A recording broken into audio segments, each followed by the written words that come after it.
और जवाब में नीचे एक पैराशूट पे तोहफा के पाकिस्तान में गिरा जिसका नाम था अभिनंदन विरथमान। बहुत मेरे फॉरेन फ्रेंड्स हैं जो कि अक्सर मुझसे पूछते हैं कि आप लोग 27 फरवरी को कैसे सेलिब्रेट करते हैं, तो मैं उनको एक ही बात कहता हूँ, चाय पी के।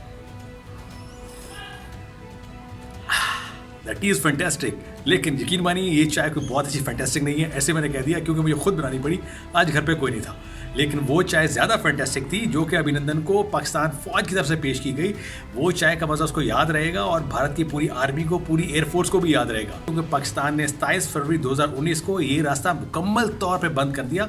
अब बढ़ के मुड़ के मारते रहेंगे, पाकिस्तान में आएंगे बिल्कुल नहीं। कि मत आओ इस दिल की सरहदों में बेबाक होकर, कहीं हम तुम्हें भी गिरा ना दें अभिनंदन की तरह। तो ये शानदार शेर किसी और अजीम शायर ने नहीं बल्कि आपके भाई ने खुद लिखा है, और मेरे ख्याल में इस मौके के लिए आज से सूट जरूर करता है। और भारतीय काम देखिए, उस बेचारे अभिनंदन को वीर चक्रा दे दिया यार, जो सबसे बड़ा अवार्ड माना जाता है उनका मिलिट्री का भारत की तरफ से। वो बेचारा जब खड़ा था अवार्ड ले रहा था तो वो सोच रहा था कि भाई ये मुझे क्यों दे रहे हैं यार, मैंने तो कुछ किया ही नहीं है भाई, कहीं ये वीर चक्रा क्यों भाई साहब। लेकिन मिल गया भाई, जिसे इज्जत मिलनी हो कहीं भी मिल जाती है, चाहे चपेड़े खा के मिल जाए। अस्सलाम वालेकुम, उम्मीद करता हूँ खैरियत से होंगे। मैं हूँ फैसल बशीर, आपको वेलकम करता हूँ आज के इस इनक्रेडिबल व्लॉग में जो कि 27 फरवरी ऑपरेशन स्विफ्ट रिटॉर्ट के बारे में है, जो कि पाकिस्तान ने भारत को मुंह तोड़ जवाब दिया था और पूरी दुनिया को तारीफ करने पे मजबूर कर दिया था। तो आगे बढ़ने से पहले अगर चैनल को लाइक और सब्सक्राइब नहीं किया तो प्लीज़ एफबी टॉक्स को लाइक और सब्सक्राइब करें और अपने दोस्तों से ज़रूर शेयर करें। तो बढ़ते हैं आज के व्लॉग की तरफ जो कि बहुत ही इनक्रेडिबल है। आज 27 फरवरी है और बहुत ही शानदार दिन है जो कि कौमों की हिस्ट्री में बहुत कम आता है।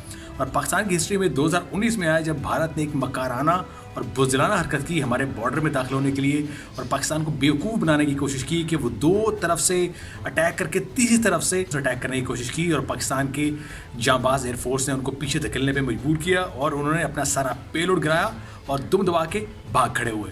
लेकिन उन्होंने पाकिस्तान के बॉर्डर को ज़रूर क्रॉस किया, जिसका जवाब बिलाखिर पाकिस्तान को देना था, क्योंकि पाकिस्तान एक खुद मुख्तार मुल्क है, एक गैरतमंद मुल्क है और दुश्मनों से निपटना बहुत अच्छी तरह से जानता है। तो ये एक बहुत बड़ा टेस्ट था पाकिस्तान के लिए कि पाकिस्तान अपने दुश्मन से कैसे निपटता है और उसको कैसे जवाबी हमला करके उसको जवाब देता है कि हमारी सरहदों की तरफ कभी मुड़ के देखना भी नहीं और कभी ऐसी झूठी सर्जिकल स्ट्राइक करने की कोशिश भी मत कर। तो ये था क्या, आज हम इसमें कुछ मिथ्स की बात भी करेंगे इस व्लॉग में, और कुछ एक जो मीडिया, इंटरनेशनल मीडिया दुनिया इस बारे में क्या सोचती थी और पाकिस्तान का कैसा इमेज गया दुनिया में, और पाकिस्तान की बहादुर फोर्सेस ने पूरी दुनिया में क्या मिसाल कायम की, हम इस पर भी इस व्लॉग में बात करेंगे। जब पाकिस्तानी सरहद पे हमला हुआ तो पाकिस्तान ने जवाब दिया भारत को कि हम आपको उसका जवाब ज़रूर देंगे और दिन के उजाले में देंगे। तो दिन शुरू होता है 27 फरवरी का, जिसमें सीक्रेटली एक मिशन ऑपरेशन स्विफ्ट रिटॉर्ट, जवाबी हमला, बर वक्त जवाबी हमला, इसका मतलब है पाकिस्तान ने लॉन्च कर दिया।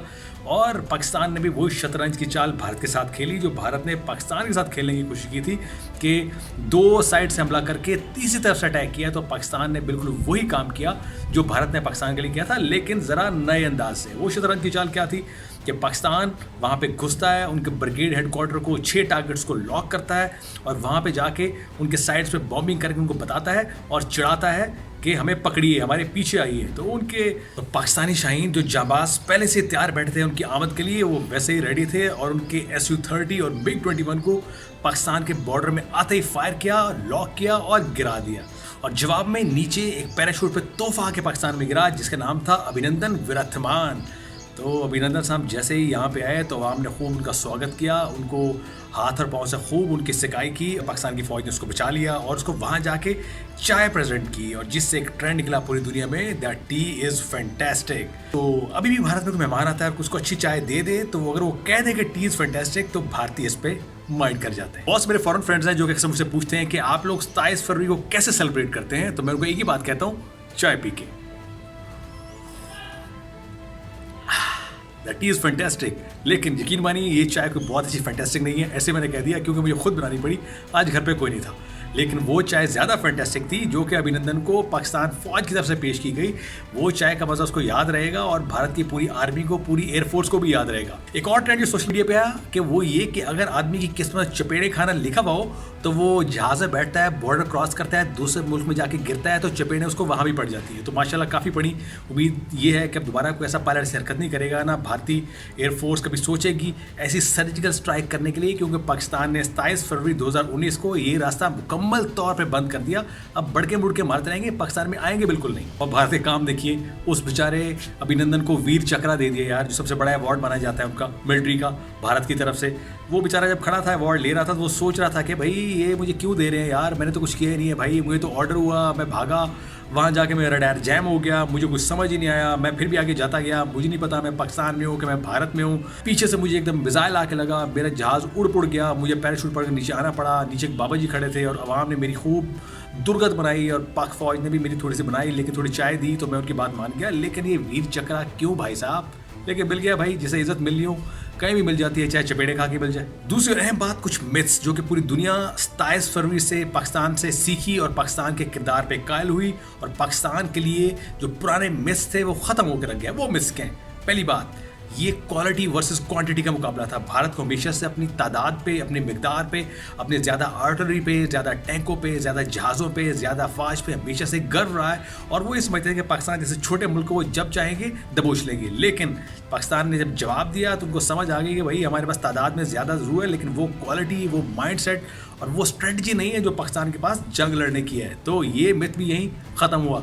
दूसरी चीज़, JF-17 थंडर, जिसके बारे में भारत हमेशा से ही जो है प्रोपेगेंडा कर रहा था कि ये एक फजूल तरीन त्यारा है जी, ये तेजाज के मुकाबले में कुछ नहीं है, और ये त्यारा जो है जब भी जंग में जाएगा मार खाएगा और बहुत ही ओल्ड जनरेशन का त्यारा है। तो JF-17 थंडर ने उनके दोनों 4th जनरेशन एडवांस त्यारे गिरा दिए, और वॉर फाइट का भी एक एजाज होता है जो त्यारे को होता है, वो भी ले लिया सिर्फ भारत की बेवकूफ़ी की वजह से। इस त्यारे से दुनिया में मार्केट करने में पाकिस्तान को बहुत हेल्प मिली। पाकिस्तान को मार्केटिंग प्रोमोज नहीं चलाने पड़े, दुनिया को नहीं बताना पड़ा कि कितना शानदार त्यारा है, वो भारत ने खुद ही बता दिया अपने 2 त्यारे नीचे गिरवा के। एक और चीज़ जो पूरी दुनिया को समझ आएगी कि पाकिस्तान के पास रडार कंट्रोल सिस्टम भी है, जब चाहेंगे किसी भी रडार को जैम कर देंगे। जैसे भारत के त्यारे को उन्होंने जैम कर दिया और अभिनंदन नीचे गिर गई, पूछ रहा था कि मैं कहाँ पे हूँ, तो रडार जैमिंग सिस्टम ये भी बहुत फैंटास्टिक था, जिसमें एक इंटरनेशनल मीडिया के एक एंकर ने बहुत ज़बरदस्त बात बताई कि पूरे ऑपरेशन में जो सबसे मज़े का काम था कि पाकिस्तान ने उनके रडार्स को जैम कर दिया, उनको समझ ही नहीं दिया वो कहाँ जा रहे हैं, किस समत में जा रहे हैं, किस मुल्क में उनको कहाँ अटैक करना है। तो ये एक शानदार स्टेप था पाकिस्तान का, और दुनिया को समझ आ गई कि ये सिस्टम भी हमारे पास मौजूद है। सबसे आखिरी और ज़बरदस्त बात कि पाकिस्तान और पाकिस्तानी कौम जो है, इसका पूरी दुनिया में डिप्लोमेटिक एक तशख़्ख़ुस बहुत ज़बरदस्त रहा, क्योंकि पाकिस्तान ने उसके फ़ौरन बाद उनके पायलट को उनको वापस कर दिया और अमन को एक और मौका दिया। एस्केलेशन ना बढ़े, पाकिस्तान ने अमन की तरफ ही पहला कदम उठाया। तो पूरी दुनिया को पता चल गया कि पाकिस्तान ही है जो कि जंग नहीं चाहता, जो इस खिते में अमन चाहता है। ये भारत ही है जो बार बार पाकिस्तान से छेड़छाड़ करता है, हमारी खुद मुख्तारी को बार बार चैलेंज करता है, हमारी कौमी सलामती पे अंदर रखने डालने की कोशिश करता है। जवाब में पाकिस्तान को जवाब ज़रूर देता है, लेकिन पाकिस्तान फिर भी अमन चाहता है। तो इससे पाकिस्तान का एक डिप्लोमेटिक वे में पूरी दुनिया में एक बहुत ज़बरदस्त एक किरदार पूरी दुनिया के सामने आश्कार हुआ। 27 फरवरी के मौके पे एक शायर ने क्या शानदार एक शेर पेश किया कि मत आओ इस दिल की सरहदों में बेबाक होकर, कहीं हम तुम्हें भी गिराना दें अभिनंदन की तरह। तो ये शानदार शेर किसी और अजीम शायर ने नहीं बल्कि आपके भाई ने खुद लिखा है, और मेरे ख्याल में इस मौके के लिए आज से सूट ज़रूर करता है। इस बार में क्या सोचते हैं हमें अपने कमेंट से ज़रूर आगाह कीजिएगा। एवरी टॉक्स को लाइक और सब्सक्राइब करें और अपने दोस्तों से भी शेयर करें। अब तक इतना ही, मिलते हैं अपने नेक्स्ट व्लॉग में।